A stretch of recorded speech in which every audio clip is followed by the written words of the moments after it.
To global channel Jayanthi Amirisetti trips and cooking ఛానల్కి స్వాగతం. మనం మామిడికాయ ఊరగాయ పెడతాం కదండి, అప్పుడు ఆ నూనెంతా మిగిలిపోతుంది కదా, ఎట్లా చెయ్యాలబ్బా అనుకున్నాను. ఆ నూనెంతా పైకి తేలి తర్వాత చేపలు వచ్చాయండి.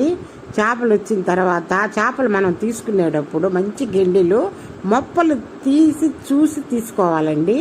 మంచి ఐసులో పెట్టుంటారు కదా, బాగుండవు. అందుకని ఇప్పుడు మామిడికాయ ఊరగాయలో కాస్త నూనె ఉంది కదా తేలి అంతాను మనం ఇంత పోస్తాం కదా, ఎక్కువ పోస్తాం కదా మామిడికాయ నిలవ ఉండటానికి, అదంతా మిగిలిపోయింది.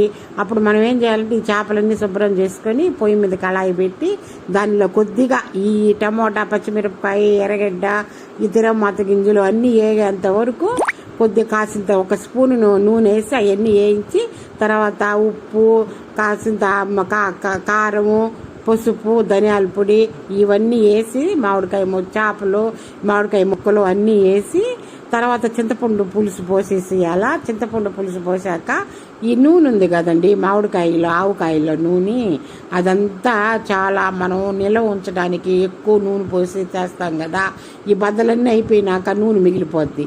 ఆ నూనె అంతా వేస్ట్కి ఎందుకండి పడేయటం, దాంట్లో ఏముంది, ఆవాలు, మెంతులు ఈ రెండే కదా మనం వేసిండేది ఆవుకాయలో.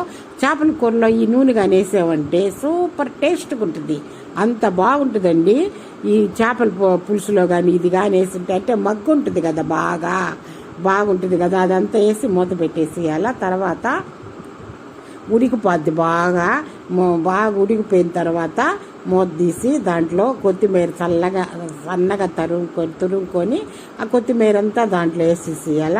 చూడండి నూనె ఎట్లా పైకి తేలిందో, మన నూనె వేసాం కదా, ఆ నూనె అంతా చూడండి ఎట్లా పైకి వచ్చేసిందో. ఈ నూనె వేయటం వలన ఇంకా రుచి వస్తుంది. లైక్ చేయండి, షేర్ చేయండి, సబ్స్క్రైబ్ చేయండి.